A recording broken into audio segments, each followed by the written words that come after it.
Hello, everyone. Welcome to the SPA panel presentation. We are so glad that everybody could join us this morning, and we have an exciting event lined up for you. When the planning committee discussed the AGM weekend, the committee recognized the immense and diverse challenges that members have been faced with over the past year. All of this is at a time when healthcare needs and demands of our communities is growing and changing. SPA wants to support practitioners in their journey, and supporting practitioner wellness was identified as important to our members sustaining a successful professional journey, as well as being very important to patient care. We hope to dive into topics today such as current evidence relating to practitioner wellness, essential practice skills for more holistic practice, how organizations, businesses, employers, and our entire health community can support practitioner wellness during and after the pandemic, and how physiotherapists can implement evidence-based practice related to practitioner wellness into their own practice environments. We want to cover your questions and topics as well. We want to make the session as interactive as possible, and so we encourage you to interact during the session. I'm going to show you a little that you can see how it's best to interact. So on the right-hand side of your screen, you'll see a tab, and if you find you're not able to see it, it could be that it's collapsed, so then you'd have to expand it. But if you can see the interaction tab, there are a few different tabs. So there's the chat area where you can put general comments. There's participants where you can see who's here today. And then the important tab for today is the Q&A tab. So if you click on Q&A, and then at the bottom of the Q&A, you can enter different questions and you can ask them. You can also upvote other people's questions. So feel free to interact in that way. All right, so the next step is I'm very excited to introduce the very diverse and expert panel that we have today. We're very fortunate to have people in all aspects of practitioner wellness to give a very diverse perspective, both academic and clinical. All right, so there we go. So our first panelist I'd love to introduce today is Myranda Reimer. Myranda graduated with her Master's of Physical Therapy in 2017 from the University of Saskatchewan after completing her Bachelor of Science in Kinesiology in 2014. With great passion, Myranda believes all females should have access to education and resources that provide information to support health, wellness, and fitness. She has completed multiple pelvic health courses specific to movement and exercise during pregnancy and postpartum. And Myranda offers a holistic women's health physiotherapy service with integration of the biosocial approach through her own practice. Myranda is a teaching assistant with the Anthony Lowe in the course The Female Athlete. Welcome, Myranda.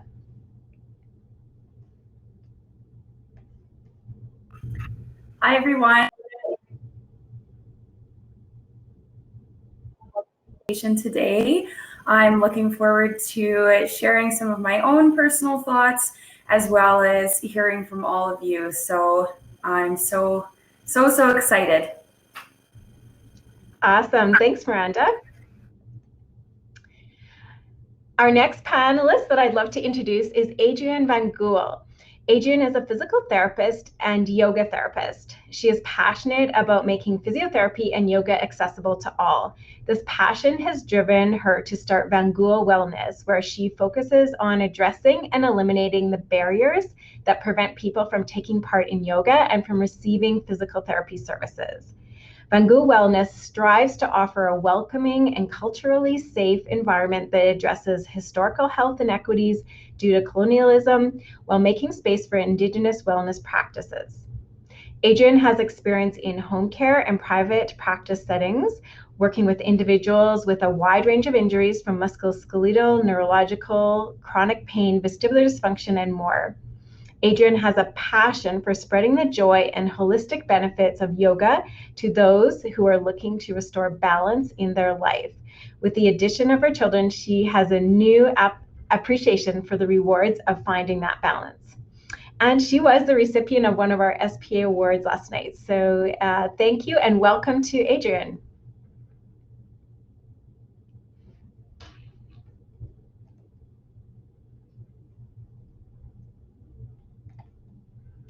Adrian, if you'd like to come join us on the stage, we'd love to hear a few words as we start. I just had some technical issues. So, Garnette, if you can go back to the last slide, I just wanted to highlight something for just a moment. You bet. Yeah, go ahead. So, thank you. So, as Garnette mentioned, my name is Adrian, and I'm videoing in from Treaty 6 territory and the homeland of the Métis people. And I'd just like to acknowledge that we are all treaty people, that land acknowledgements alone are not enough. And I hope we can continue to build our relations in a good way among all treaty people. And I just want to thank Scotty for inviting me. And the SPA has done so much over this last year, and I know and beyond, for advocacy for us. So thank you all so much for your advocacy, especially during this pandemic. And I just wanted to highlight something here on this image. So if you look at the image on the right, you'll see I'm in the boss cross, I like to call it, with the arms crossed. So if you ever want to look like a boss, just cross your arms. But what I wanted to highlight here is that image for me represents what I do, but who I am is on the left. And so for me, practitioner wellness is about bringing more of who I am to what I do. And the less I'm performing, the more I'm being, and the more sustainable this is over time. And so I know as a profession, we're, giving a lot every day, and, burnout is high among healthcare practitioners even before the pandemic. So I'm so grateful that this is a topic that we're having. I'm so grateful to be invited. And I just so look forward to diving deeper into discussing this topic. Great. Welcome, Adrian. So great to have you today. All right.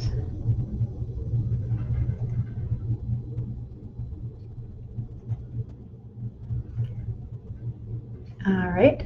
Then the next panelist that I'd like to introduce today is we are going to go with, I'm going to introduce the next two panelists. We have Dr. Adam Stacy and Dr. Scottie Butcher. Dr. Adam Stacy is the assistant professor and director with the University of Saskatchewan Psychology Clinic at the Department of Psychology and Health Studies. Dr. Adam Stacy graduated from Acadia University in 2013 with a Bachelor of Arts with honors in applied psychology. His honors thesis focused on workplace constructs among frontline healthcare workers. He obtained his Doctor of Psychology from Memorial University of Newfoundland in 2018. Currently, he is an assistant professor in the Department of Psychology at the U of S, where he serves as director of the U of S Psychology Clinic. Most of his time is devoted to training students in the clinical PhD program. During his doctoral research, he became interested in the experiences of medical students and residents. He studied mindfulness, patient-physician relationships, occupational health, educational experiences of medical students, and patient-centered care. He is registered doctoral clinical psychologist with the Saskatchewan College of Psychologists. In his spare time, he enjoys spending time with his partner and their dog, being on the water and volunteering in the community. And we'll hear, so Dr. Adam Stacy and Dr. Scottie Butcher are going to provide some framework and background on this topic and some of the research information. But first in that series, so we'll hear from Dr. Adam Stacy shortly. But first off, in terms of presentation content, we're going to hear from Dr. Scottie Butcher. Dr. Scottie Butcher is a Data 5, a Star Wars nerd, a physical therapist, and an associate professor at the School of Rehabilitation Science at the University of Saskatchewan. He teaches and studies exercise rehabilitation parameters and has recently begun a research program on the mind-body aspects of rehabilitation and strength training. He is recently certified as a mindfulness and meditation teacher and has a daily personal practice. So first off, please join us, Dr. Scottie Butcher.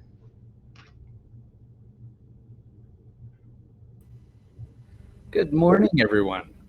I'm very happy to be here, and super happy that we decided as an SPA board to go down this path of practitioner wellness. It's such an important topic, and I can't wait to delve into this with all of your questions, but also from the perspective of all the panelists, which Garnette really nicely said come from a very wide variety of backgrounds and interests and experiences, and I feel like almost the low man on the totem pole here.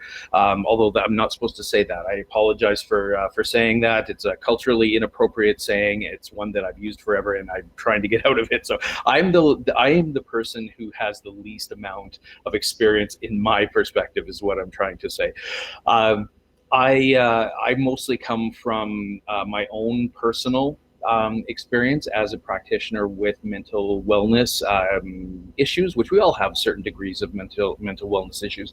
I have sort of a 25 plus year history of generalized anxiety, as well as social anxiety, which has impacted my career throughout my life, but also have been able to be somewhat, at least in my opinion, somewhat successful in terms of some of the things that I'm doing. So I'm very excited to share my story, and so I just want to present a couple quick slides that introduce a little bit about what we're going to be talking about here today, and then I know I'll turn the floor over to Adam, who is obviously a practitioner that deals directly with individuals with mental illness and mental wellness concerns. So I'm very happy to learn from Adam. Adam is also a research colleague of mine that we've been on a couple grants together. So I know you guys are going to enjoy learning from him. So do we find that mental health and mental wellness is still a bit of a stigma?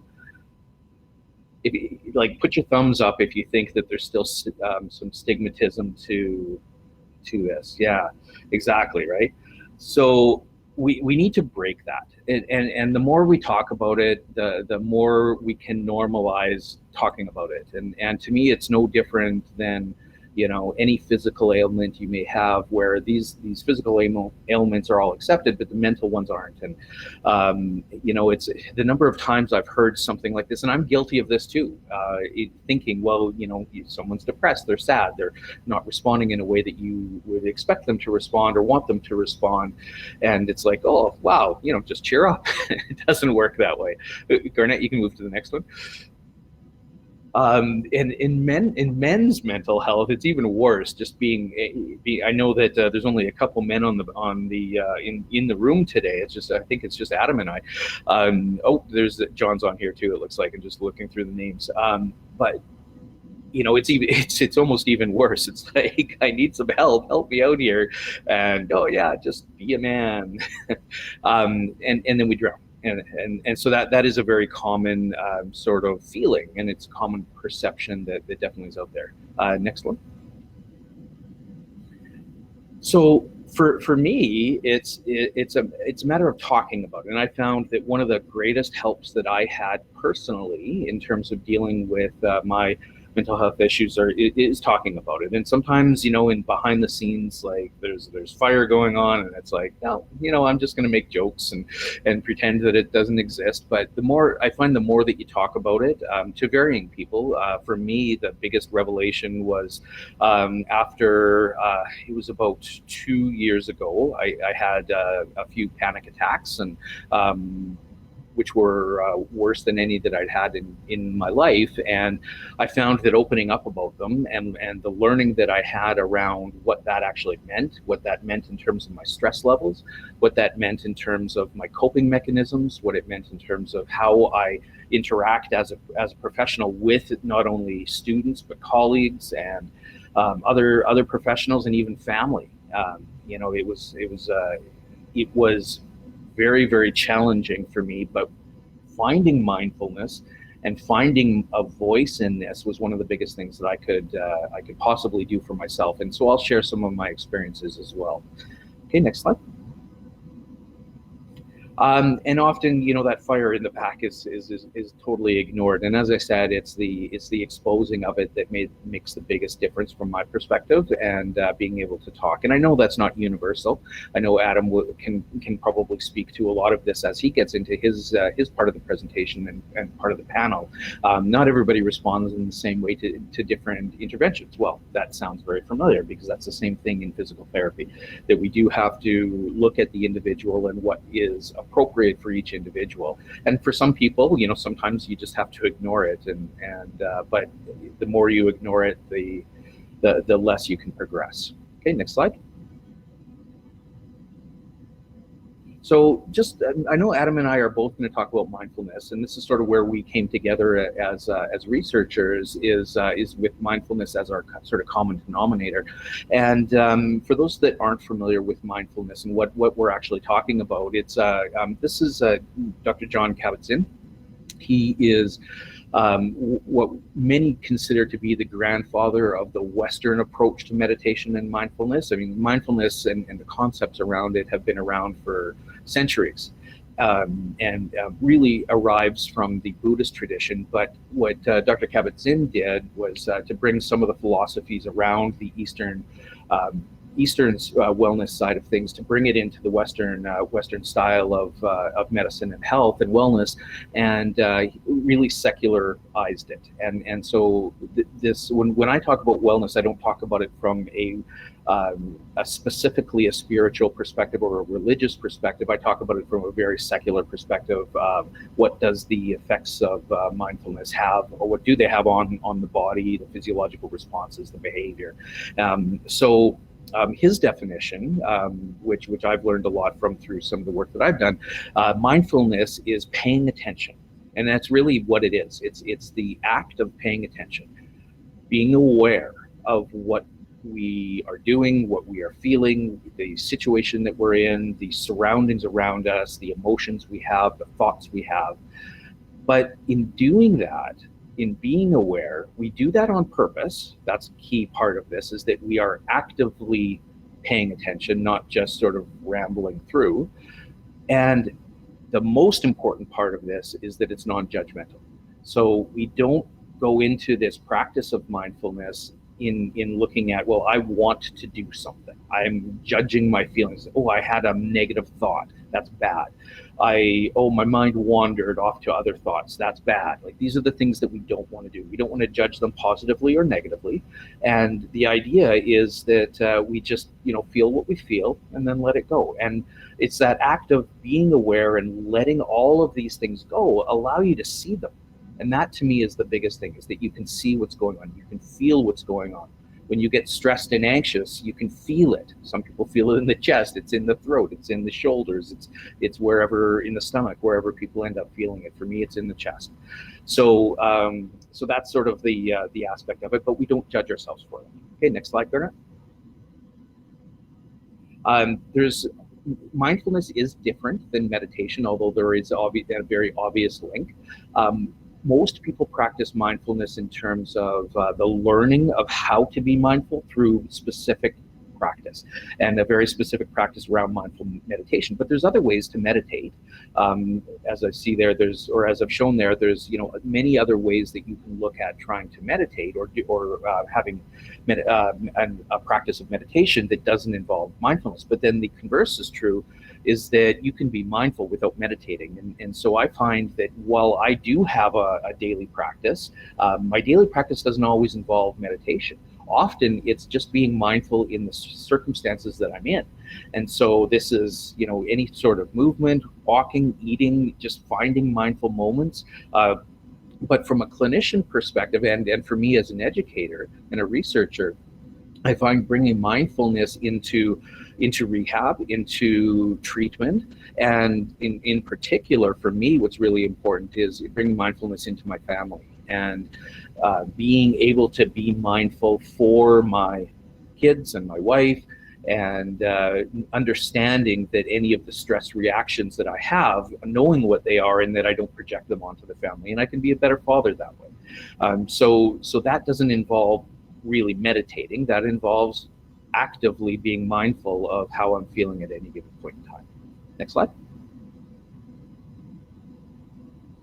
So why mindfulness? Well, this is a systematic review. Of course, I'm also an evidence-based practitioner, and I advocate for evidence-informed practice. So systematic review of psychological interventions to improve mental well-being. And this was recently published, very recently actually. And if you have a look at this, and if you're not familiar with forest plots, what this is basically showing is the effect sizes, or the size of the effect, or the importance of the findings based on multiple studies. And so if you have a look at the vertical lines where it says 0, the further away the dot is from the vertical line means the more effect it has, or the more effect size it has relative to all of these other interventions that you might see. And so if you look at the mindfulness interventions in the general population and in the mentally ill, the dot is very much the one that's the furthest away from the line, which indicates that it has some of the best effect. In the physically ill, it is still a very high importance, but the PPI in this case is positive psychology interventions, and the multi-component ones usually also include having mindfulness as part of them. So that was a caveat that was put into this research. So mindfulness really becomes one of the most effective things that we can do, and that's why I've focused on it, and why I usually try and recommend people trying it if they're having issues. Next slide. So this is basically my understanding of our mindfulness related to the nervous system responses. And I'm not going to go through this in detail, but it's based on the polyvagal theory that is by Stephen Porges. And if we look at the left-hand side is sort of our regulated side, what I would call it. It's the side where we have emotional and autonomic regulation. The problem is that many people with chronic stress don't live in this world. Many people with chronic stress and trauma and mental health issues, they live over on the red side. I picked the colors because, of course, I'm a Star Wars fan, and blue usually represents the light side of the force, and red represents the dark side of the force, and that kind of thing. But we won't go into that in more detail.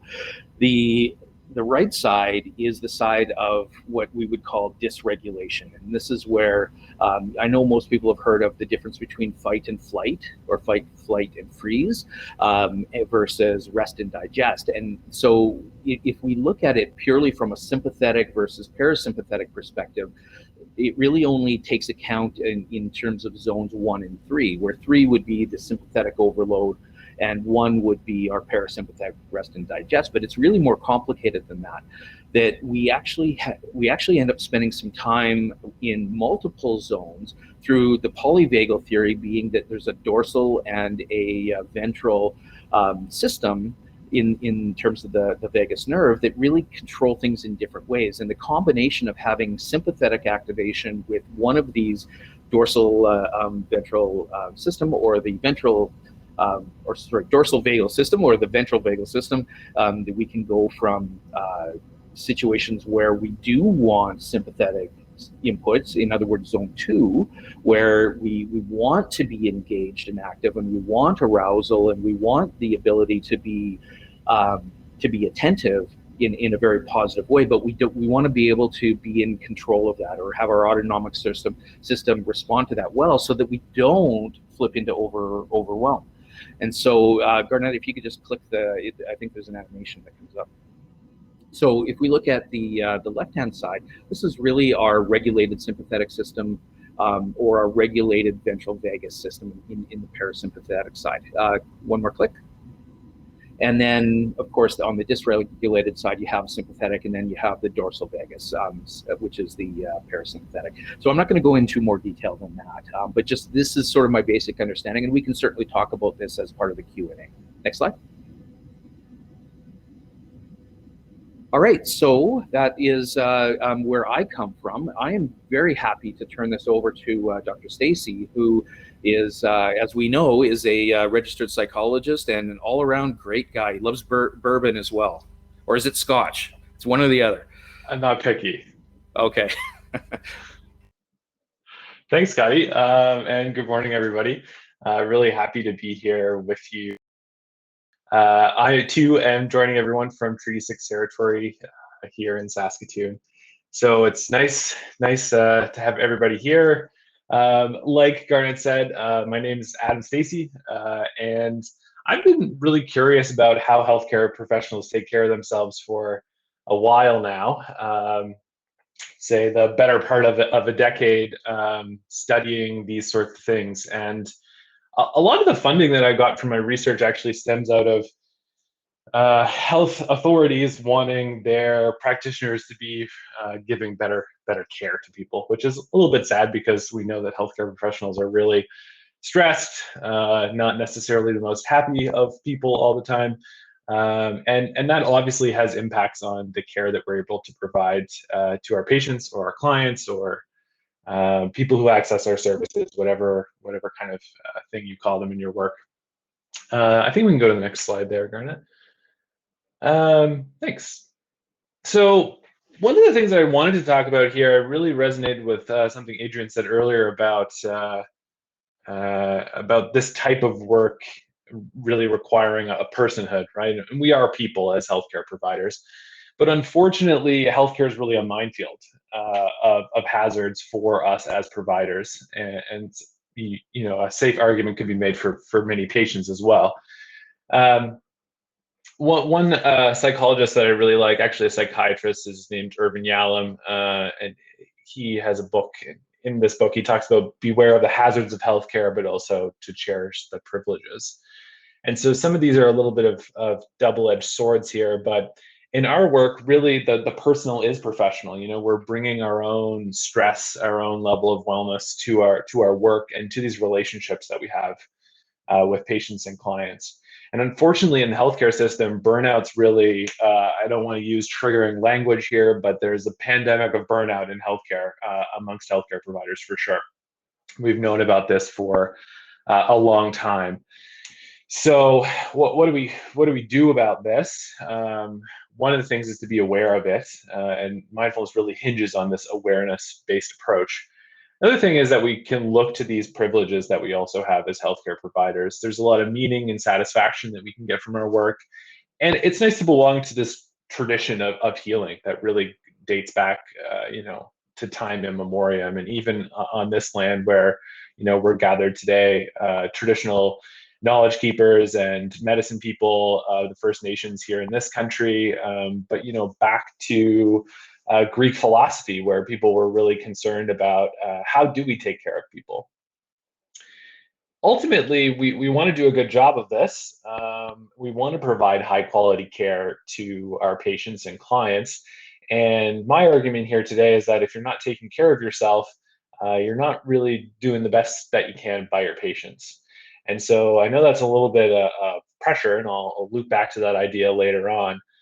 But really, this is kind of essential work as healthcare professionals. And so for me, in my code of ethics, it's really clear. The Canadian Psychological Association talks about avoiding conditions like burnout and addictions that can impinge my ability to maximize benefit and minimize harm for my clients. I found similar things in your code of ethics. So in the Canadian Physiotherapy Association Code of Ethical Conduct, it's under C7. I think it's at the very bottom of the list, which might be a little bit problematic, but it is in there.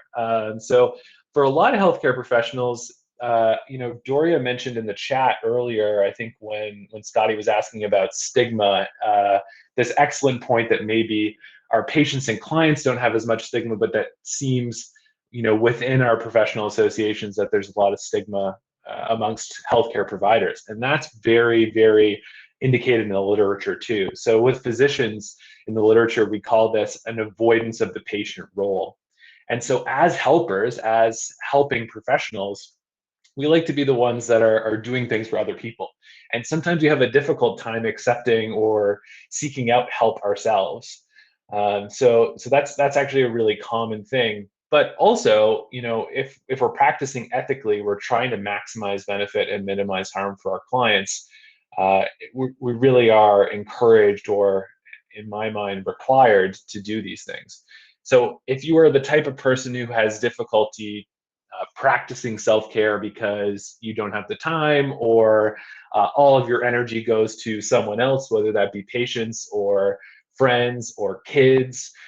Remember that there is this ethical hook to engage in this behavior as well. And so for some people who are find it easier to help others than help themselves, this can sometimes be a nice little hook to engage in some of this behavior. Then we go on to the next slide here, Garnette. And healthcare is a kind of a war zone or a minefield here because we've got a lot of stuff on our plates. And so I don't know about you, but I walk around oftentimes as this little guy in the comic here with a lot of things going on in my head. Garnette mentioned that I have a lovely dog who sometimes comes to my practice with me, and right now that my practice is here in my home office, so he's not at work right now, he's still asleep. But the dog's a nice reminder here. We can't have our whole day look like the comic on the left here. Sometimes we need to have these moments of clarity, of seeing what's there, of experiencing the present moment for what it is. And that can have great personal benefits, but it can also have really awesome professional benefits as well. I think we can go on to the next slide here, Garnette. So like Scotty did a great job of summarizing this already, so I'm not going to go into too much more detail here, but really when we talk about mindfulness, and mindfulness is, as Scotty indicated, an excellent evidence-based way to regulate ourselves, and also in the healthcare environment, it helps us, with concentration and with building relationships, with being present, listening to our clients. So it's a wonderful strategy. It kind of involves two things. First, when we talk about mindfulness, we're really talking about a state, so a way of being, not doing, as Scotty said earlier. And it involves some core elements, so attention, our ability to move our attention from one thing to another. Intention, so we're doing that moving in a way that is directional, where we have control over it. And then the third piece, which is sometimes the hardest for me, is attitude. So being curious, kind, and non-judgmental about that experience. And so there's lots of techniques that we can use, like meditation, like the stop technique, which I'll go into a bit more detail in a second, a body scan, mindful movement, yoga, choiceless awareness, things like that, that can encourage more of this mindful state. So the more we, and as physiotherapists, you understand this better than I do, but mindfulness is really just like a muscle, right? So the more we exercise this muscle, the stronger this muscle becomes, and the more capable this muscle is going to be of relieving our stress, regulating our emotion during times when we really need it. So it's not the type of thing that you can just, I can't, like Scotty, just walk into the gym and bench press my body weight or something like that. But over time, I might be able to do that. And mindfulness is a really similar thing. I have lots of clients who tell me, well, I tried deep breathing. Okay, what was going on? I was having a panic attack. Well, maybe that's not the best time to learn how to do these activities, not the best time to necessarily practice them or build this muscle up. But when this muscle is really strong and you're in the middle of a panic attack, yeah, it's a great tool to use. Garnette, I think we can move on to the next slide here. Mindfulness. More and more people are getting interested in this, which for me is great. But really what it comes down to is sort of three things, I think. Performance. So I talked about the ethics of our professional lives and incorporating self-care and mindfulness, being more ethical as care providers. But also when we're mindful, it helps us be more pro-social. And for me, and I think to a large extent, most healthcare providers, we're really in this relationship business, right? And so being pro-social is something that's really helpful. And also being civil, not only with ourselves, but with our families, with our coworkers. There's good data here to suggest also that patient satisfaction is increased. So practitioners who are more mindful, their patients report better satisfaction with their care. It's not surprising to me. It's just makes sense. Also in terms of our relationships. So when we're attentive, when we're present, there's good data to suggest that mindfulness helps us be more empathetic, because it offers us this opportunity to kind of get out of ourselves a little bit, get out of the narrative that we have about ourselves and about our experience, and see things from a more curious and non-judgmental way. And so it encourages this other orientation, less preoccupied about what's going on for me and more able to listen to and be present with someone else. which again in healthcare is sort of essential. And again, it's not only great for you professionally, but it's just good for you personally in terms of your own well-being. So burnout, stress, mood, sleep, the list really goes on and on. But I just think in terms of being self-compassionate with yourself, being satisfied with your own work. And the unfortunate reality is that many healthcare professionals have very poor life satisfaction ratings. And so mindfulness can be helpful in that sense as well. So I'm happy to answer questions about these things or talk more, but I don't want to steal any more time away from our question period. So I'm all set to wrap up here, Garnette.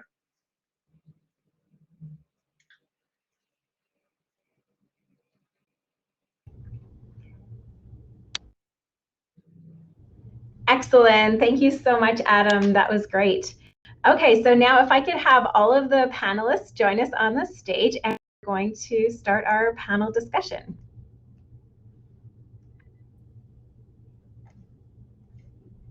Awesome. Okay. To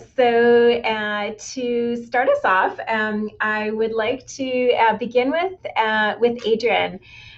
So Adrian, you mentioned some comments, and I really loved at the start when you mentioned your boss pose versus who you really are, with a picture of you in your real personal environment with your family in a beautiful setting. So during your clinical practice, who do you bring to your patient sessions, and how does that impact you and your patients? Yeah, it's a great question. I think I wanted to start with that slide because I wanted to show that as practitioners, we often think we need to be a certain way to fit into what the box is of being professional. And it's interesting, none of us have talked to each other about what we were going to discuss, and everything that I wish they had like an emoji where you could just do the nod because it was just so much yes. And I think there's so much consistency in what we're talking about because there's so much truth in it, and the evidence supports that. So I really like Adam and Scotty, what you provided with the evidence. But so who do I bring to my practice? I try to bring myself. And I don't believe it's unprofessional to be human and to be whole and to be myself with my patients. Now, does that mean I'm putting my own stuff on them? No, that's where we do the work. And that's where I really feel that this journey is not simply a course you take to be more holistic or mindful as a practitioner. It's a journey inward, which is the hard work. And I don't know if it's possible to show my slides at some point with Joletta Belton, because this would answer one of the questions that somebody asked in the chat about how you bring this into your professional practice. And if not, I can just read some of them. Sorry, so that would be this here. I can do a quick share here. Yeah. The second one, and then I'll go to the third one right after that because it really answers this question. So being a holistic practitioner, Dr. Howard Brody says there's a need to know as a practitioner, and the patient has a need to be known. And so I think that's sometimes what we forget is what we need to achieve in our intakes, and actually forgetting the human side of it is knowing the person in front of us. And so if we can just go to the next one, I don't want to take, again, too much space and time from others, but I just feel this is really important to highlight. So Joletta Belton is the co-chair of the Global Alliance of Partners for Pain and Advocacy, and she's also the editor of the Journal of Orthopedic and Sports Physical Therapy. And as an aside, a resource, if you're really interested in learning more about the topics that we're talking about, it's a good resource for patients as well and clients. I have a podcast, and I interviewed Joletta on this podcast.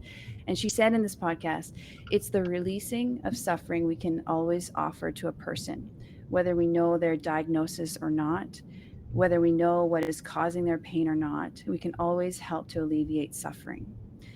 And we can only do that if we know the person in front of us, and if we know something about them and who they are as a person. their hopes, their dreams, their values, and get to know the person they were before their injury or disease, and the person they gave up on being, and be able to bring that forth. And I wanted to highlight that because that's at the heart of what you asked. What do I do? Who do I bring to when I'm with patients? And I think this last point applies to us as practitioners, because, and especially during this pandemic, like Adam mentioned. So who have we given up on being during this time? And what are our hopes and dreams? And what brings meaning and purpose for us? And these are often things we don't reflect on personally but it's hard to engage and connect in that in someone else if we're not connected to that in us. And sometimes this journey of regulating, like Scotty said, the nervous system, being able to move in between states, not being all sympathetic, not being all parasympathetic, but moving between resiliency in these states of being, we start to become a human being instead of a human doing. And there's so much yoga and mindfulness research to support this. There's roadmaps that can support each person where they're at. But I really think it starts with that journey inward of reconnecting to that place in you of meaning and purpose. So that's my long answer. Great. Very insightful comments, and yeah, lots packed in there. Do others want to build on some of the great concepts that Adrian has mentioned here? All right.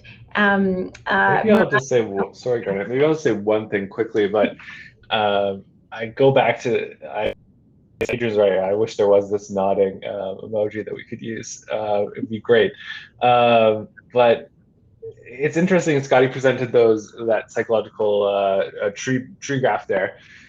What a lot of the systematic review literature tells us about therapy relationships is that when we are we have developed this good therapeutic alliance with a client, we understand them, we know where they're coming from.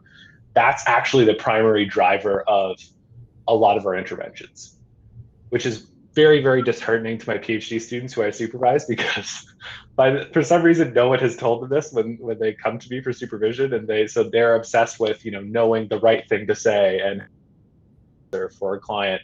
And the reality is that that's just it's not how it pans out in the literature. So there's a lot of common factors types of things here where, if we know ourselves and if we really are genuinely involved with being curious about our clients and patients, then a lot of that work just happens naturally. So it's very, very well supported by the literature. So I appreciate that, Adrian, that's coming out for you. Also, my students are obsessed with being professional as well, which is something that's a little bit hard to break down over time. Garnette, can I just I just want to make a comment, not just to add on to Adam's just a little bit. One of the I had just in my upper year exercise physiology, exercise prescription course that is just wrapping up now. I had a guest lecturer named Jim Millard or Millard, and he's if anybody's in the orthopedic division world, he's fairly high in the Mulligan concept courses, and he had a wonderful way of explaining this, is that it's a dance between you as the practitioner and the client. And the way that you dance with someone is going to be different person to person, but you have to bring yourself. You have to bring yourself into it. But the way that you interact with other people may be different depending on what dance it is, right? And so anyway, it was just a really, really nice way that I really I'm not a great dancer by any stretch. My wife is worse than I. She's not listening to me right now. but it's a really nice visual to kind of get the idea of how to bring your real self into your interactions. Great, thank you, Scotty, and very, very good point. So Miranda, I'm curious, building on Scotty's visual, which I think was really helpful, of a dance, you work with a lot of women's health clients and women that are going through major transitions and changes in their life, in that sort of prenatal, postnatal. Who do you bring to practice, and how do you manage your dance? Yes. Just reflecting on all the great information that's already come up, I think as a new grad, I'm only 3.5 years out of school, something that I've spent a lot of time reflecting on is what my beliefs are, what my responsibilities are as I come to work. And I think, you know, sometimes being in the roles that we are as practitioners, we almost feel like we need to be a fixer. And that's, people come to us and they ask that, I would like you to fix me. And I think what I'm hearing and what I've reflected on is that we're talking more about being facilitators.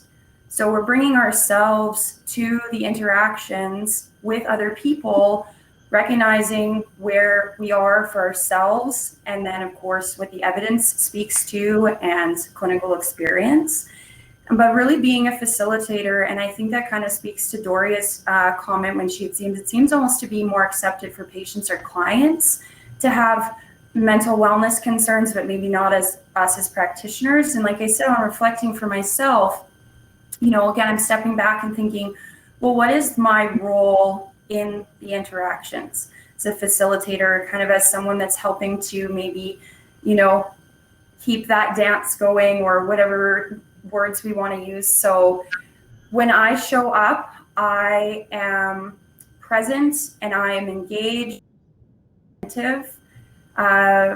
Some of the literature that I've read through that has helped me has been a lot of Shelley Prosko's work with self-compassion, just compassion in general, and self-compassion. And so, you know, taking time before my day starts to reflect on where I'm at and how I'm feeling, because that is going to come off potentially in the sessions, and really understanding my beliefs, my attitudes, and my meanings behind different things. And exercise is a big part of that.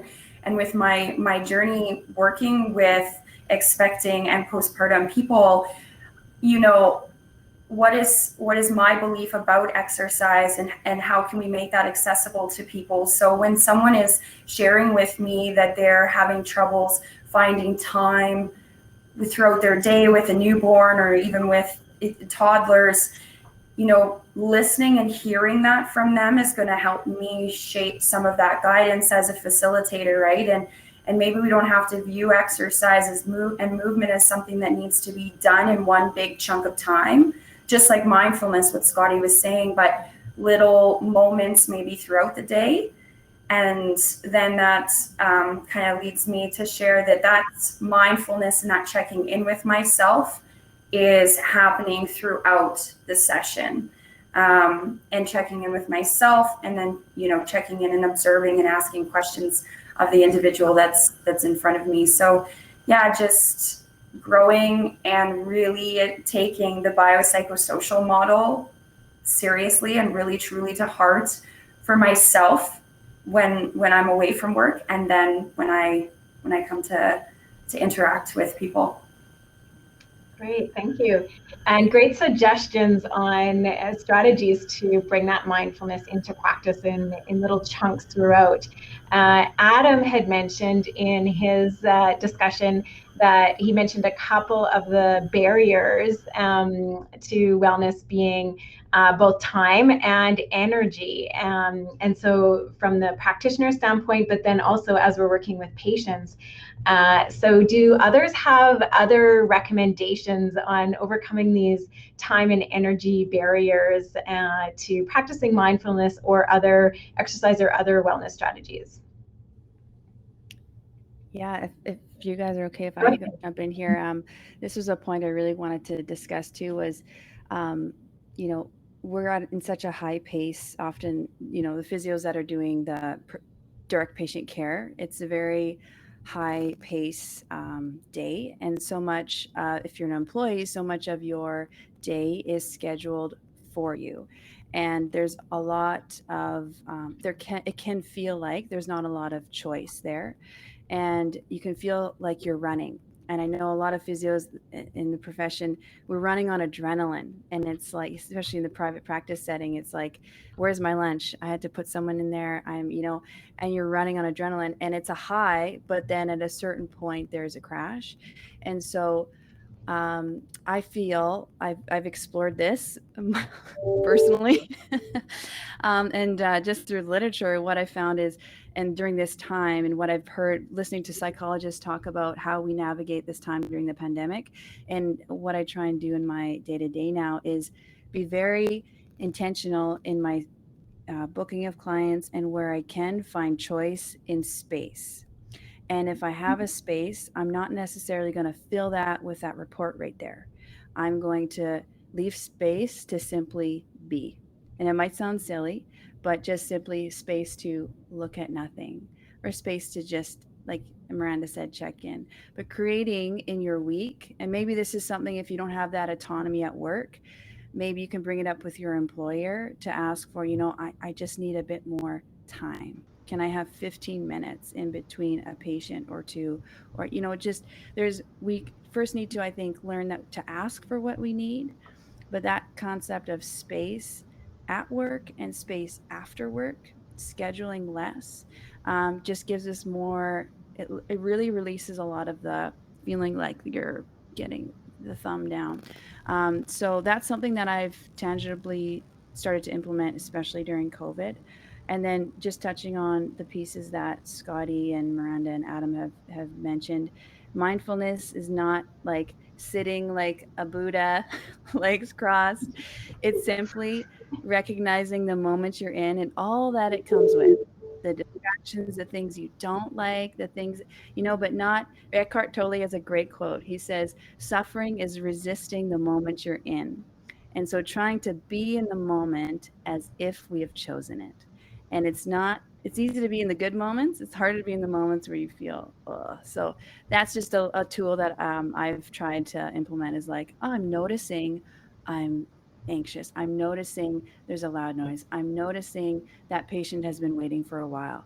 Okay, but when you can notice, anyway, that's what I feel, just from reflecting on everybody, what they've said, and tools that I've tried to implement. Thank you. I'd like to. Could I jump in and follow up? Please do. I obviously completely agree, with the idea of finding these moments, and that is super important. But I also want to reflect back to something that Adam did say, is that the ability to do this is a skill. It's something that you learn over time, and that you can't, it's very difficult to say, okay, I've never done any work on mindfulness. I haven't taken any courses, or I haven't taken any, workshops, or, I haven't gone to see a psychologist or a mindfulness teacher, and then just go and be mindful. It is very, very difficult to understand what that actually feels like. For me, before I got into this, I always felt myself, I thought I was very aware. I thought I was very in control of my bodily reactions, and I knew my body and my movement. But it wasn't until I started really delving into this concept of mindfulness, and I took a mindfulness-based stress reduction 8-week course as part of my treatment for my anxiety, that I recognized that for 20 plus years, I was, as Adrian said, being under the thumb. Right, I burnt out in clinical practice, and this is not something that I talk about very much. So I'm surprised I'm actually going here, but I burnt out in clinical practice, and it happened almost from day one, where I just couldn't handle the stresses of patient in, patient out, day to day. And that's one of the reasons that I turned away from clinical practice and went into research, is because I felt that. But at the time, I had zero clue that that's what was going on and why. So it's only since this journey that I've been on for the last few years has really taught me how that feels to me, knowing that, I might have some tightness in the chest, but here's what it means physiologically. Here's what it means from a physiological perspective that translates to the behavioral as well, because there's the physiological side of stress, and there's the behavioral side, and the same thing with mindfulness. So, you need to do some work on this to understand it. And I'm sorry that it's, I wish there was a quick way of saying, hey, let's just, just be mindful, right? Sometimes it is, and sometimes you can have some success with that. But I think the more you do spend some time practicing and learning and reading and talking to people, yes, not necessarily just meditation, but for me, it was through meditating that I really learned a lot of these feelings and that. So I would highly recommend, if you're going to do this, that your mindful moments throughout the day can be enhanced by building up your mental muscle, as Adam suggests, so that it can really take the work of it during the day. Great, thank you, Scotty. Adam, any suggestions on the time or energy barriers? Sure. I'll just second what Scotty said here. It's sometimes helpful to get some formalized training in this sort of thing, and the more you do it, the more capable we are of, doing what Adrian's talking about, is finding these little mindful moments and making those moments, effective as well. So I want to do a little shout out here to a private practice in Saskatoon called Sit Saskatoon. I don't know if any of you know Vicki Herman. I know Scotty does. I've also done MBSR a couple of times now myself as a client or a patient. And I think that's so great. How hypocritical is it of us as healthcare professionals? We tell ourselves things that we would never tell our patients, like, you don't ever need help. You can just do it all yourself. Don't reach out for care if you're sick. Go to work when you're ill. Things that we would never ever tell our friends or our family members, but we have these very maladaptive assumptions about our own professional work. And again, like, we're helpers, we're the ones who help, so we need to get in there. But I like that ability to go to a course and to shift that dynamic a little bit, to be the one who's receiving help is really fulfilling to me. So doing some of that work. Saskatoon's great. Vicki does MBSR for like $500, which is just ridiculously cost effective. So go to one of those courses. They're offered online right now. It's a great resource. Or come and see me, or come and see one of my students. We offer really cost effective psychotherapy. We can teach you about mindfulness. The clinic is a great resource that's underutilized. I think, like Adrian's talked about earlier, we do exist as providers in this, like I said earlier, minefield of healthcare. But our day, I think, because of confidentiality, nice rhythms to the day, although they can sometimes feel stressful. But whether you're moving from client to client or clients are cycling through an office space that you're in, whatever your practice looks like, there's moments in there, even if it's a minute or less, that you can just check in with yourself.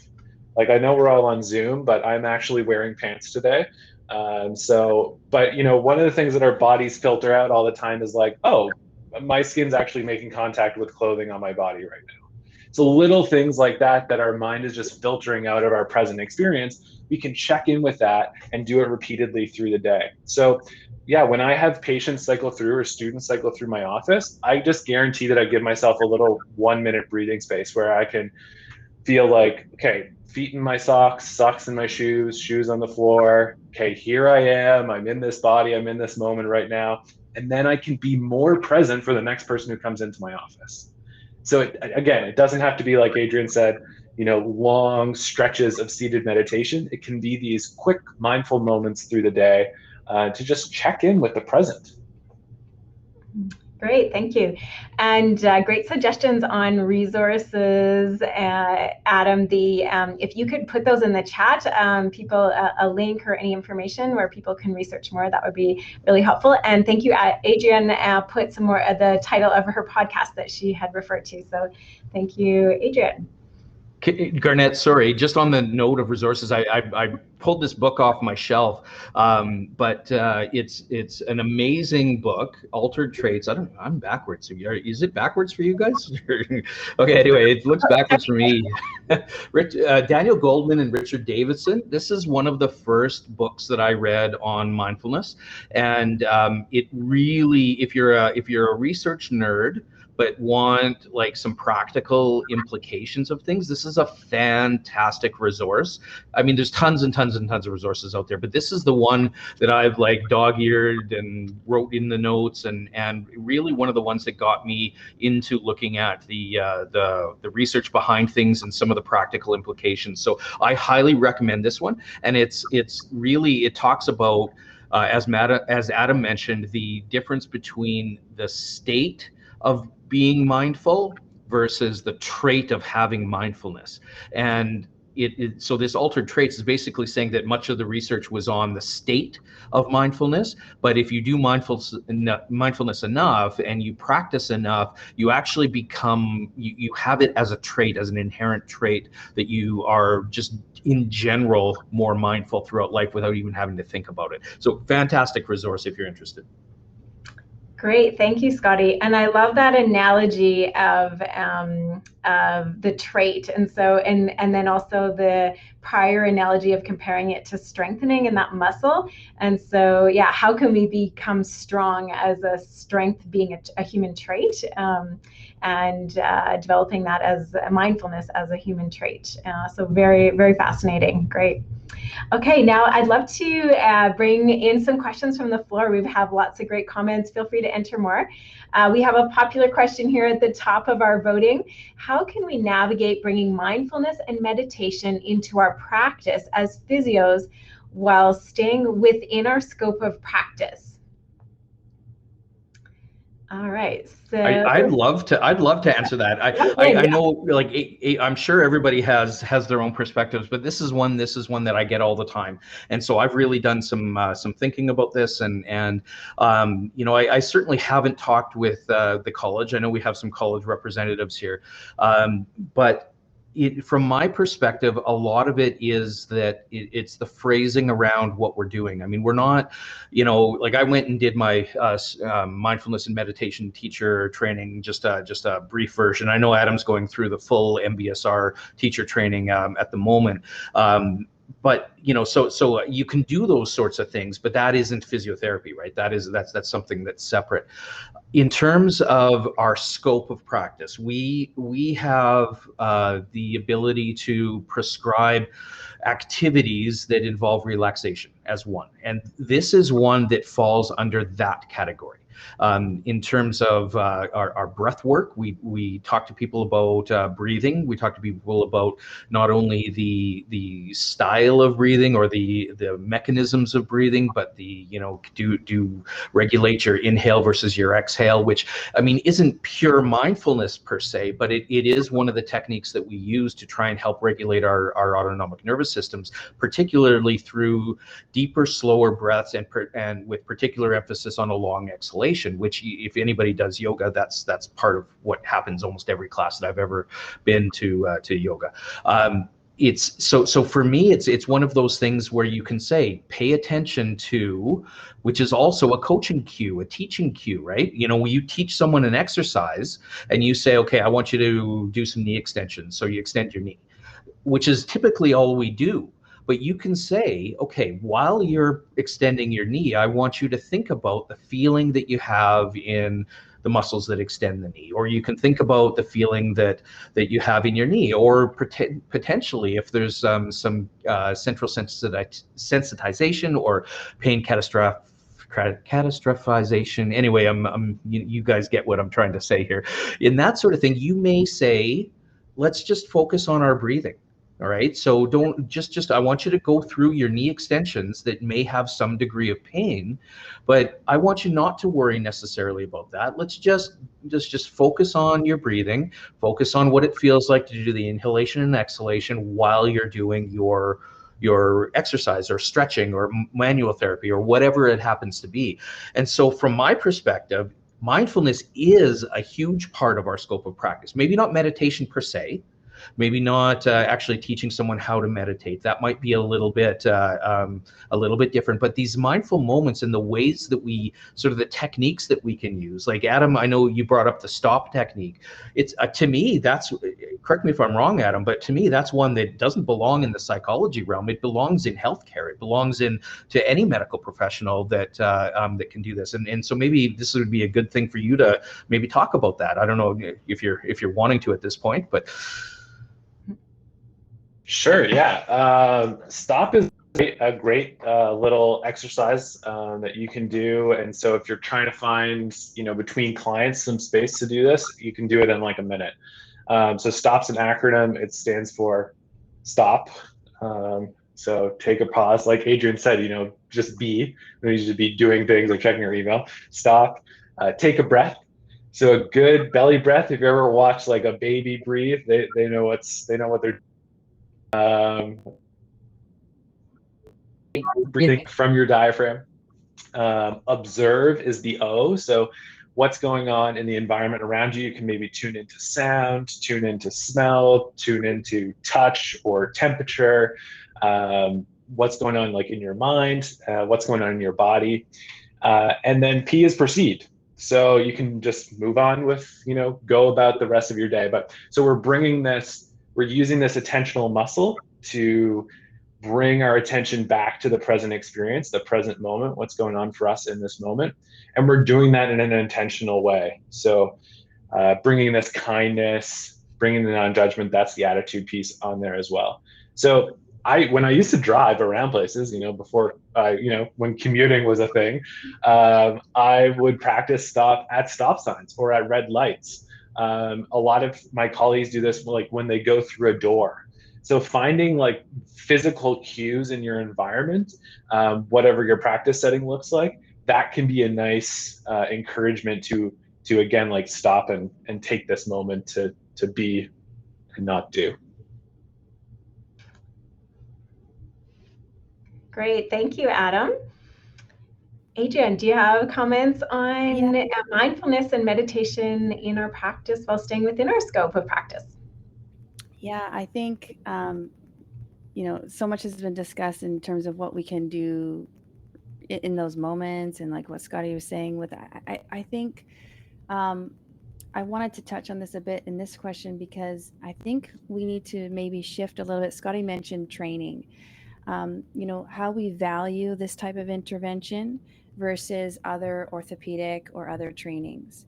And I think, we can discuss about things that we can implement personally and start to try and shift into bringing into our practice, but to really serve the clients in directly in this way, I do feel that it does require training. And there's lots we can do personally and read and things like that, but I do feel it might require a little bit of a shift on what we value as continuing education. Maybe this is challenging a bit, but what we consider a soft science, and there is really strong evidence, but like anything, it takes personal practice, but then it also takes, if you're going to implement this in a real way with your clients, it does take professional development too. That's just something I wanted to touch on. Mm-hmm. Yeah, so true. All right, next question we have here. How do we help our clients or their supports who are struggling with self-regulation, and especially when that's having a significant impact on the reason they came to see us in the first place? Does anyone want to? And then there's some additional, go ahead, Adrian. I'm really passionate about this, so I have lots to say. So I'm really trying not to be the first all the time, but I just want to say this one. Go right ahead. That's my own personal regulation I'm trying to do. I've provided free resources on YouTube. So I think there's free resources out there for clients to practice this stuff. But at the end of the day, I think if that's the real reason they're coming, then I think it's like you would refer, if you're not necessarily as comfortable if you don't have the pelvic health training, then maybe if that's the reason they're coming is to you for pelvic health, then I would refer to somebody who can address that in a real way. So that's just a follow, I guess, to my previous point. But there are resources out there to help clients start to develop that personal practice that are free, that they can try it on and you can have that discussion and see. But if you're practicing it, then you'll have more resources to refer to them as well. On the note of referral, just to follow up with Adrian, I do think that that's a hugely important point, because we, and it gets back to the scope of practice question as well, is that we obviously are not trained psychologists. And we don't want to be doing that unless you are a physio and a psychologist, but that's like a ton of extra training. I think what we need to do, and part of it as the profession, we need to decide, in consultation with somebody like Adam, what is the line that we need to draw, and it may be this big long gray line instead of or thick gray line instead of like a concrete line in the sand. What's the line that we draw between determining what we do and what we can help with, and then where do we know that we need to refer? And to me, it's about our assessment and our screening. And I think personally we need, and we don't have something that I'm aware of consistently throughout the profession that really says, okay, you use this tool, and if you get this score on this tool, you should consider referral, or at least talk to a psychologist, or about referral. I know that in our research, there's a Adam, you've mentioned the DSM level 1 cross-cutting symptom scale, and that can be something that you can generally use. But I don't know, maybe Adam and others, if others have experience with screening tools, I think it would be really good for us to establish something that we can say, okay, look, this is something where there's off the charts kinesiophobia, there's off the charts pain catastrophization, there's off the charts and actually diagnosable anxiety, depression, stress related disorders that we are not trained to deal with. Rather than considering it as part of our treatment, we need to be like, okay, let's refer so that we can coordinate our treatment. So I don't know, Adam, if you have anything other than that that we could use that you think is more effective. And if anybody else, you can type it in the Q&A or in the chat if anybody else has used anything. Yeah, if I can pop on. Yes. So there are some different questionnaires that are used pretty frequently and commonly within pelvic health to help to identify where some people might be experiencing some concerns in terms of maybe like anxiety or depression or stress. Of course, I'm blanking on a number of them. I can definitely post them, just take a moment, but like the DAS is one. And so if you provide the questionnaire and then it comes up that there's, maybe a significant amount of depression that this person is experiencing, that could be something that would then flag or help you realize that maybe this is something that we can discuss and talk about here, but like Adrian and Scotty were saying, that referral. And then that might, through those questionnaires, can also help to highlight approaches that might be a little bit more appropriate for that person, depending on what's coming out for them. So Carolyn Van Dyken is a Canadian physiotherapist, and she has some follow-up information that she provides with those questionnaires. Like if someone does score on anxiety, there are some practices or some resources within the therapy that can help them to address some of that anxiety. And so those questionnaires, like I said, I can post, and some of that follow-up information is with that she teaches as well. And she has she was with Pelvic Health Solutions, but now she is Refrain Rehab. So there, I'll post those questionnaires, like I said, and something I think too is when I hear this question, how do we help our clients who are struggling with self-regulation? Honestly, I think one of the biggest assets that we have, and something that we can really leverage for our clients to help to support them, is the time that we are able to spend with them. So maybe actually just sitting and listening and asking them questions. Maybe that might help them transition if they're feeling like, to suit some of my thoughts, but maybe they need someone to fix them. So maybe having that opportunity to actually in an hour session or a half an hour follow-up or a 45-minute follow-up and talk through, what their experiences are and some of the things that have been helpful or not helpful in the past. Like I said, I think that's something that we can really use, and being an active listener and being really engaged and attentive, and not trying to necessarily tell them what to do, but like we had spoken to, providing them with different resources depending on what we hear. So that, again, we're taking on that role as a facilitator. And then also that helps to set a boundary for ourselves, right? I said some of these, like, so that you're not necessarily feeling like you have to be the one fixing them.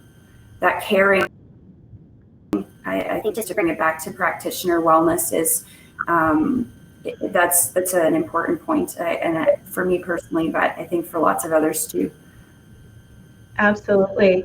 And that relates to Melissa's additional comment here. It isn't necessarily the children that are directly impacting their self-regulation, but instead the self-regulation of their household. And I can definitely relate to this with living with 3 teenagers during a pandemic, and many of our practitioners working from home, and sort of the impact of that household.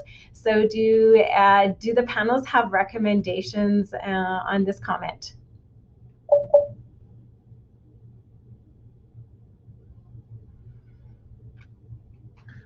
Maybe I'll jump in. I love working with kids, and I don't have kids of my own. Thankfully, I don't have 3 teenagers at home.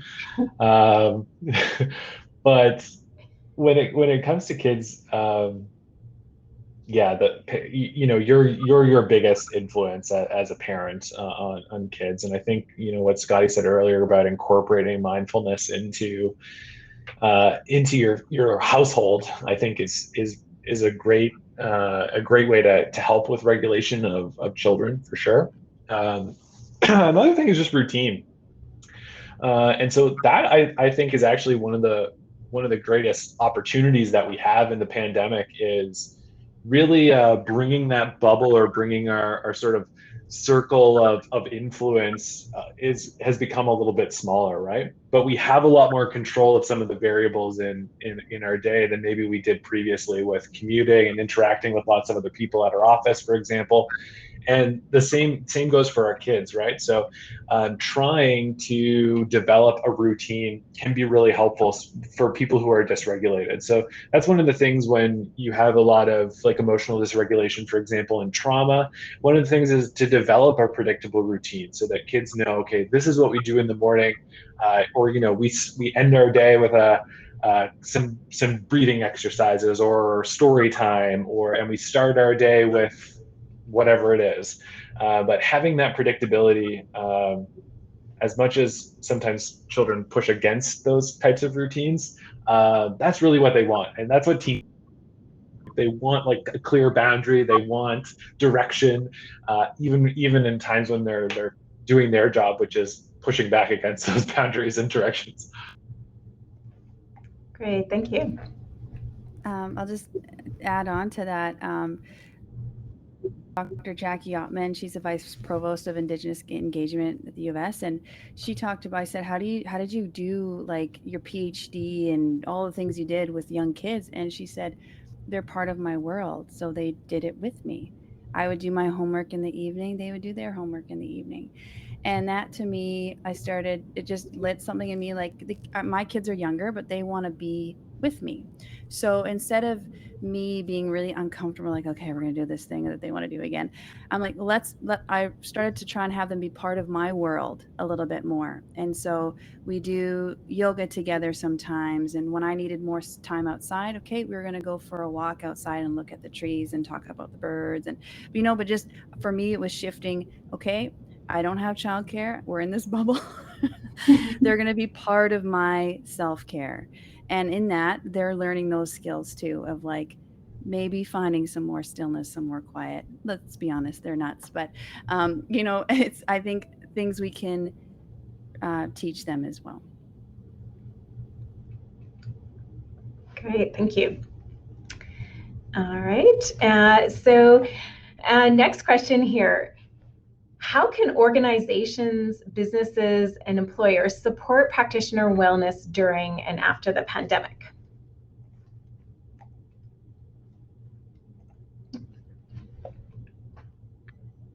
I see Adrian wants to jump in here, and so do I. So maybe I'll jump in first, just quickly. I don't know what it's like in physiotherapy, but in psychotherapy, as mental health practitioners in the health authority, oftentimes your direct reporting supervisor is not someone who's from your profession, and so oftentimes it's a nurse or some sort of other professional who's sort of supervising you, I guess, directly. So my biggest thing is I always just go back to my code of ethics, because that's what I require. I'm required to do for practice. So when Adrian said earlier about like time to do these things during the day, time to, for example, write notes so that you can actually be present with a client when they're in front of you, time to take a lunch, time to do some breathing. These things are not optional to me. My code of ethics mandates me to engage in these types of activities. So if I ever encounter pushback from an employer about this, I just go right back to my code and I say, look, I don't really have a choice here. If you want me to continue to practice and do my work and continue to be registered, I need to follow this code of ethics. And that says that I need to be attentive to my wellness. And this is how I want to do that. And so there's some dialogue that you can have there, but really that's always a backstop for me. And you're lucky as physiotherapists, you have this in your code of ethics too. But there are some professionals that don't have this as clear cut in their code of ethics. But if it is there, just go back and say, listen, like, this isn't really a choice for me. It's not a choice for you either. We have to do this for my practice to continue. So that's always a really great backstop for me. First, Adam, because I have something to piggyback on what you said. I think it's a priority, and I think, I'm an employer. I have a small practice, but I'm still employing employees, and during a pandemic in a private practice, and so I understand budgets and bottom lines. You're going to hear my kids in the background right now. But it needs to be built into the budget, especially if we're going to navigate this next year, 2 years. We're running on fight or flight as practitioners and adrenaline. And as we know, physiologically, there's a balance point. And so let's start being proactive right now and planning in our budgets. When we're planning for positions, creating the space for practitioners to do the things that Adam just said. But it like, from the boring business side of things, it's building into your budget and embedding it into the foundation of your business, I think, is what's going to be an asset moving forward, for both as a team moving forward. And you may not be a team that loves mindfulness, but what's wellness to your team? What's your thing for your team? You raise a good point, Adrian, and it's time is a resource similar to financial, and I love the concept of a budget. You need to budget for it to build it into your business model. Miranda, you're also in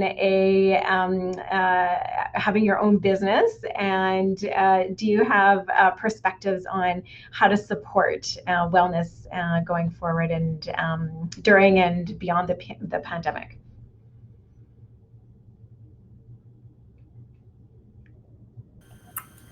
Yes, I'm a contractor inside of a clinic, just to provide some background information. So I'm in a situation where I'm able to have control over my schedule. And to be honest, that was one of the biggest reasons why I kind of made that shift, just because that was something to have a little bit more say, because I found myself burning out very quickly. in another situation where I was, and that's no detriment to where I had worked before. But for me, taking that leap to own my own business was something that I knew was going to be helpful, because I could have a little bit more say on what I needed for myself. I think moving forward, it sit down and realizing what do you need, and then, like Adrian said, asking and bringing that up with your employer, and really making those relationships as personal as they can be. I was a supervisor at the co-op for about 10 years as a cashier supervisor. And, something that I learned in that role as a supervisor was it wasn't as much about managing the tasks as it was managing, and I don't like that word per se, but with your employees. Because when they were feeling hurt, and this is my personal experience outside of physio leadership per se, but things seem to run a little, and so yeah, I think I would just highlight like identifying like what you might need personally, and then going to your superior and or your not superior, but your employer, and asking, and like I said, creating that personal relationship. And it is exciting. I work in the private world, but I also work publicly. And even before the pandemic, SHA was sending out information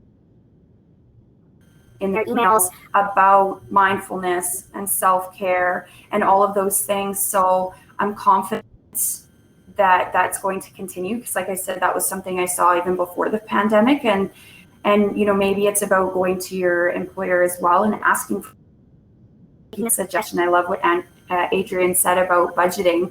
So I'm like thinking for myself too, right? So like budgeting and prioritizing that information, and something is helpful, that we are all human. That's what connects us. So hoping that it's not just conversation and attention that's within the pandemic, but I mean, at what point does this kind of end? So it's kind of exciting to think that maybe this will just continue to roll, and keeping it alive by having those conversations and advocating. Great, thank you. So next question to Adam. Will you talk a little bit more about choiceless awareness?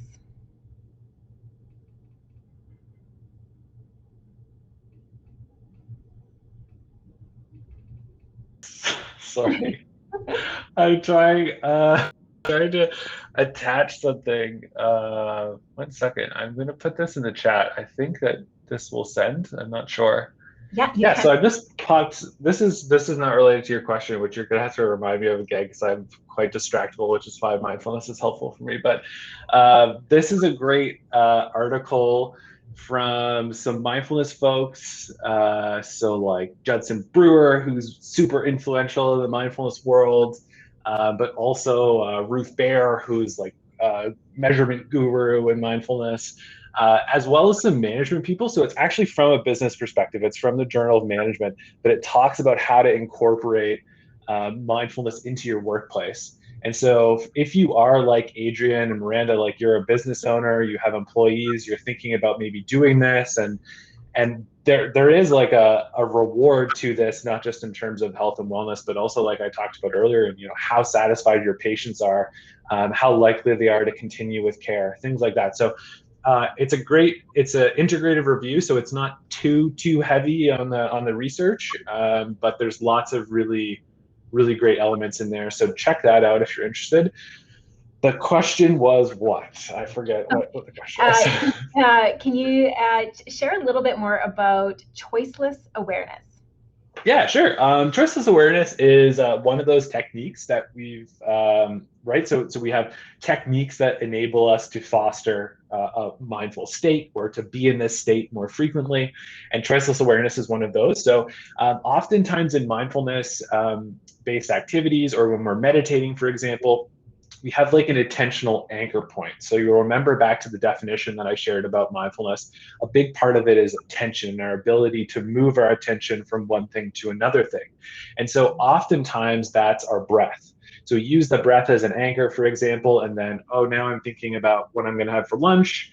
And now I know I'm thinking about that. Now I'm going to return my attention back to my breath.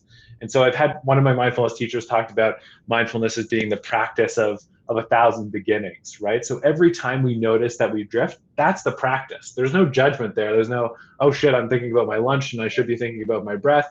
It's not that, it's just, that's the practice. Okay, I'm thinking about my lunch now and let's come back to here. And so every time we do that, that's the practice. We're being mindful every time. And so choiceless awareness is a strategy that we can have one anchor. So for example, we might also use like sound, our body during a body scan, for example, might be an anchor. Sometimes our thoughts can be anchors. In choiceless awareness, we don't have a chosen anchor necessarily, but we just observe. Some people also call this bare attention or raw attention. So we just observe things generally. So when that thinking comes up, that's the practice. Oh, I'm thinking about lunch now. Oh, here's a judgmental thought about me not being mindful enough. Okay, now I'm coming back to my breath again. Oh, my dog's barking at the mailman, his arch nemesis. He should really stop that. Oh, there's judgment again. And so we're really in a kind of raw fashion or a choiceless kind of way, paying attention to our present moment. Great. All right, and we will have to bring ourselves to a close. Fantastic discussion today, amazing contributions, and I really appreciate the transparency, honesty, and amazing advice and contributions that you've made to the people that have been able to share in the session today. A number of resources have been shared by the panelists. And so we will compile those, and we'll be sending an email out to everybody that attended today, and we can give some links and just a summary of that.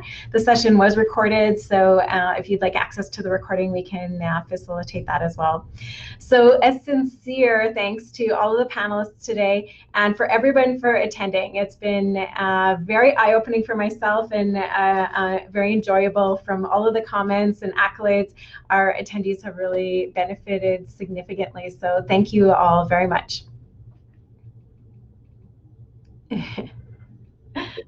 Welcome. Thanks, Garnette, for facilitating. Awesome.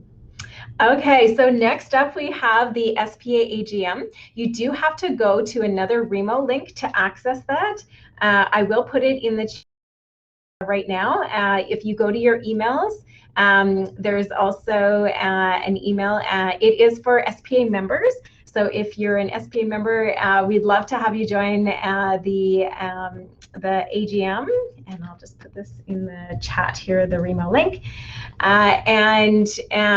Also, our first workshop at 1 o'clock is full and fully sold out at this time, but there is very related to the topics that we were talking today and really going on to those strategies. We do have a practitioner wellness workshop starting at 2:30 today. That Linda Borski will be hosting, and there will be some practical yoga session to help with some movement, and then she will go into the workshop session. If you are interested in registering for that, you're still welcome to, and I'll put that in the chat here as well. All right, here we go. So the link is in the chat. We'd love to have you join us. All right, we are going to bring it to a close. Thanks, everyone, and have a wonderful day.